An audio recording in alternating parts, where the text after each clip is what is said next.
Hello, so this is for the sign of Libra. Sun, Moon, Rising, Venus, Jupiter, Libra. Take only what resonates. For those of you na gustong magpa-personal reading, dun lang sa aming Facebook page. Madam Space P. Ayan. Or hashtag Madam PTV. Yan ang research mo. V as in victory. Ayan. And, kung hindi kayo makapag-message sa page, meron naman pong WhatsApp na nakakonect doon sa aming Facebook page. So, doon kayo pwede mag-inquire. For personal reading, yung admins ko mag-a-assist sa inyo. You do have here the tower. Okay, what's with the tower? Okay. Wait lang. 5 of Cups. And the 5 of Wands and the 3 of Cups. I feel like yung iba sa inyo, pwedeng nagkaroon ka ng some kind of realizations with regards to your past. And with the tower, pwedeng it feels like nag-end or nandun na yung nalulungkot ka and ina-accept mo na kung ano man yung ending sa inyo na itong person na to with the 5 of Wands. And nandun yung struggle. Nag-i-struggle ka or maybe push and pull regarding kung may balak pa bang makipag-reconcile or may reconciliation pa ba sa amin itong taong to. Pero ngayon kasi, mas more on, dahil nasasaktan ka or nalulungkot ka, pwedeng mas nauna sa'yo yung, ay hindi, ayoko na, tama na, parang gano'n kanya. And dun yung parang ini-end mo na or mas ina-accept mo na yung ending na nangyari or nangyayari sa inyo na itong person na to. So anyway, who is this person na nakakonect mo? Kunin natin yung main energy na for the sign of Libra. Sun, Moon, Rising, Venus, Jupiter, Libra. 4 of Wands is here. Okay. Spirit guides, angel guides, please tell me. Bottom of the deck is the 9 of Pentacles. Meron tayo dito the Lovers. Pwede may another relationship or marriage na involved sa connection na to. Kung wala, okay lang. It could be yung person na to is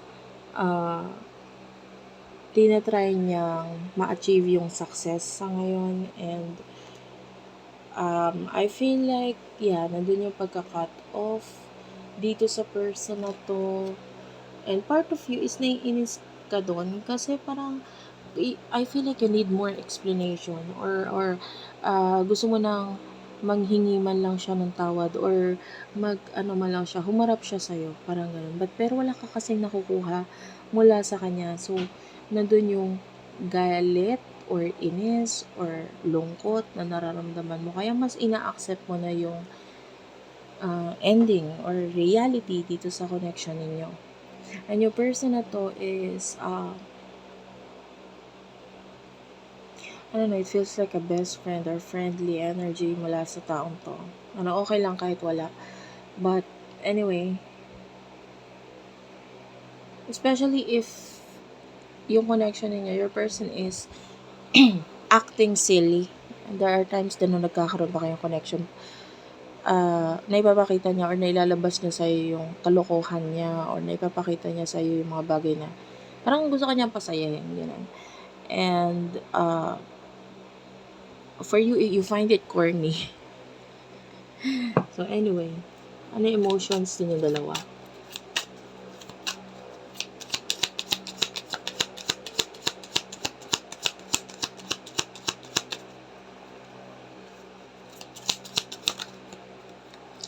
Emotions, Ace of Wands is here. 6 of Swords, Gemini, Libra, Aquarius, Aries, Leo, Sagittarius energy.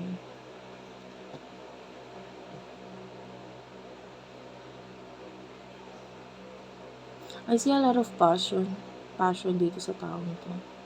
I mean, sa'yo.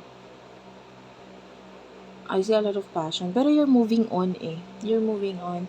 Nandun yung, there are times na naiisip or naalala mo pa rin tong person na to. Kasi nga, minahal mo mahal mo naman yung tao. It's just that, with the page of wands, you want communication or you want na makipag-connect siya, communicate siya. Hindi yung parang nanguhula ka sa kung ano yung nasa isip niya, nararamdaman niya, kung ano gusto niyang mangyari. So you want that. And dahil wala ka naman nakukuha na gano'n mula dito sa person na to, so nandun yung parang, bahala ka na nga dyan. Parang gano'n. And if I will look at your energy, ang energy na nakukuha ko sa'yo, parang nandun yung pagtatampo mo dito sa person na to, na parang wala kang magawa, nakakainis, parang gano'n. So, ano yung emotions niya for you? Spirit guys, angel guys, please tell me. Emotion ng person na to. So, emotion niya para sa'yo, you do the King of Pentacles, King of Swords, Six of Pentacles. Tinatry niyang i-rebuild yung sarili niya, ayusin yung sarili niya. Mataas ang ego masyado, sobra. And the Six of Pentacles, part of this person gusto niya makipagtulungan. Pero alam naman kasi niya wala siyang maitutulong or hindi niya pa kayang tumulong sa'yo ngayon. Marami din kasi siyang obligasyon. And I can see love. Pero sometimes kasi love is not enough. Para kailangan ayusin ko muna yung sarili ko. Kasi yung love naman, wala itong magagawa tong love na to. Kailangan maging maayos muna ako sa person. At saka sobrang taas ng ego niya. Yun yung nakukuha natin. And,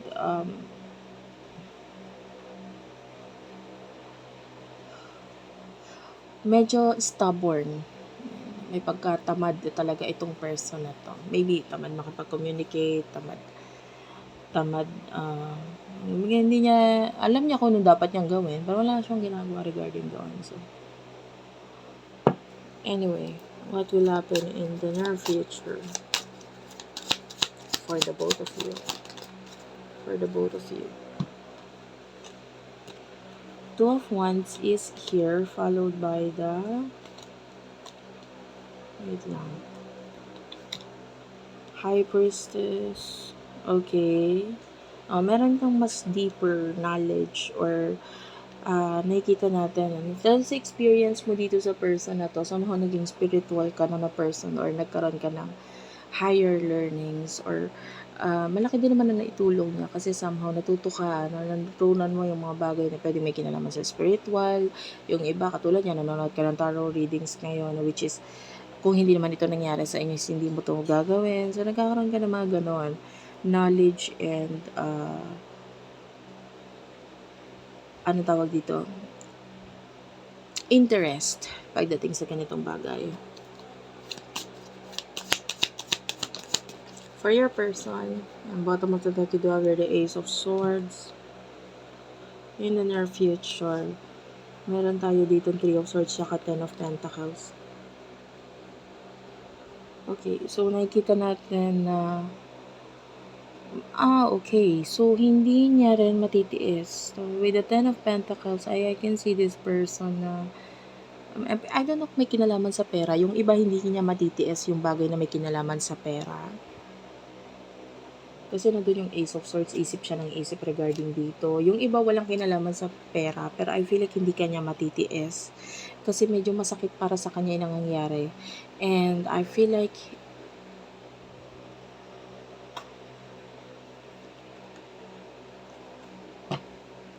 especially dun sa may mga spiritual connection, pipilitin siya ng spirit guides niya na umaction eh. Kasi pag di mo yan inactionan, ikaw ang mahirapan. Parang ganun. So, parang yung spirit guides niya, ipupush niya talaga na itong person mo ay makipag-connect or communicate kasi hindi siya pwedeng laging ganun. Dahil siya lang din naman mahirapan. Diba? So, yeah, lalo na with the 7 of Wands. Hindi niya mahanap ngayon yung balance niya eh. Kasi for a lot of you, pwedeng ikaw yung nakakapagpa-balance or with the sun, nakakapagpasaya dito sa person na to. So, yeah. Pinipilit siya ngayon ng kanyang spirit guides regarding that. So, that's it for now. Thank you for watching. I love you all. Please do like and subscribe. Huwag kayong mahihiyang mag-comment yan sa baba. Maraming salamat po. Ingat po kayo lagi and bye-bye.